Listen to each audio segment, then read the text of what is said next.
We're back again, and I'm going to introduce our next guest, who is a professional sculptor, and that's Nick Parmentier. Nick. Hi. Pleasure to meet So you. glad you came in today, Oh, thank you for having me. because I love working with ceramics. I really do, but it's something you really have to have the time for, because it can be a little messy, Yeah. and you have a lot of cleanups to do. Yeah, that's true, but that kind of comes with it, and I actually embrace it quite a bit.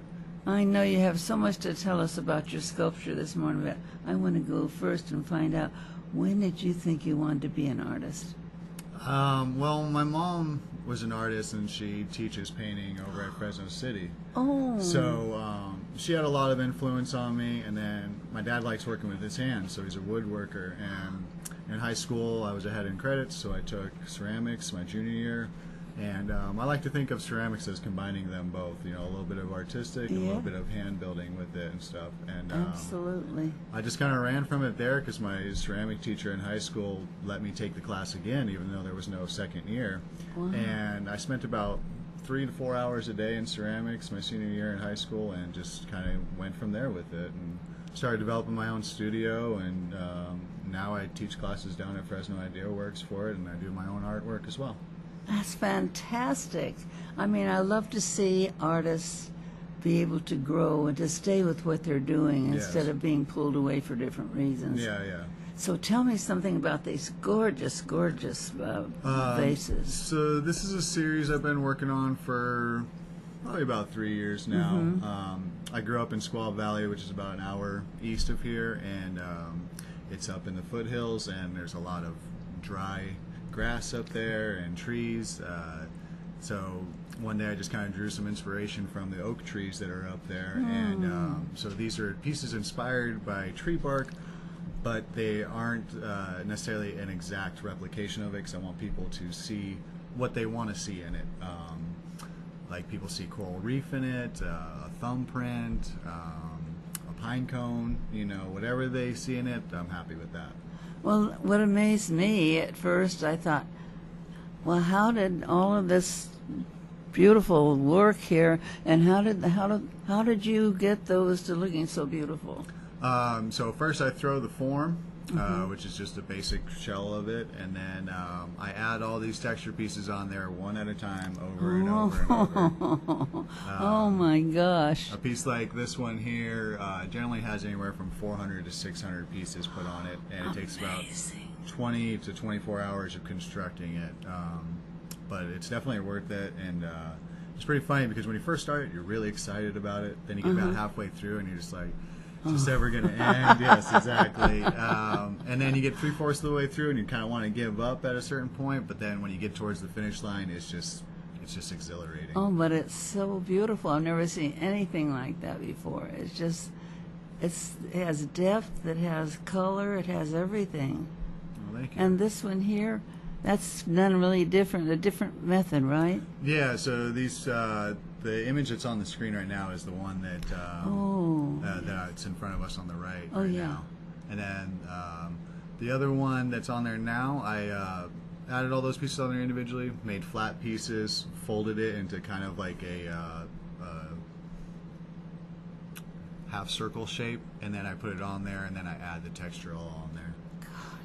But they're so beautiful, and they're so unique. That's what I love.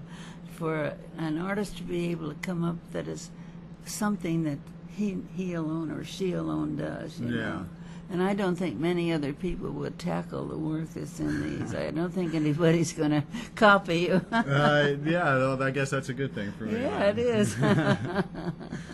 Okay, and so you're working in your own studio? Yeah, so I have a studio at home that I built. I have my own kiln at home, and I have my own wheel. And then the first kiln I got was electric. Then my other two kilns, my first kiln was gas, and then my other two were electric. And so I have all those, and I have my own wheel. And so I work partially out of home, and then I also work out of Fresno Idea Works, which is the place where I run their ceramics department there for them. Oh, fantastic. So you have, I think you mentioned you do art there too, right? I do art hop at Broadway Studios. Oh, Broadway Studios. Yeah, me and my girlfriend and a friend of ours, we rent a studio out there. It's room 16, and yeah, so I display my stuff there. I make functional wear as well, and I also throw in the alleyway for demonstrations so people can kind of see the actual process of it, because generally people just see finished product and they don't necessarily know the process that goes into it. So, Oh, I mean, that is so hard too, throwing things and getting them exactly so they're not going to fall over. I've just had more failures at it. That's why Oh. I'm where I'm at now. I've got more failures than most people, so I learn from my mistakes and I move on from there. I did just building it with the clay and building it up. Oh, so you did hand building slab and stuff, coil. Yeah, I enjoy that a lot. I'm sort of scared of the twist around. Anyway, so this the 7th is Art Hop. Yes. So give them people information one more time about that art, so that they can go down and see you work at Art Hop. So it's going to be at Broadway Studios in room 16, and it's right behind K. Jules. It's at Broadway and Stanislaus's down there. Oh, okay. It's actually right next to the new Kepler School that's down there. Wow. So yeah, we'll be there, and I'll be demoing my pottery skills on the wheel down there for people to come by and check it out. And I'm even thinking about just having it set up to where people can throw. And the image that's on there now is me throwing on Art Hop, actually blindfolded. Oh, blindfolded. Yes. Well, I guess it all is a matter of touch, isn't it? Some teachers actually teach people how to throw blindfolded first, so that they get a feel for it rather than being afraid of what they see. Because when you see it going off centered, you just sit there and you kind of freak out a little bit.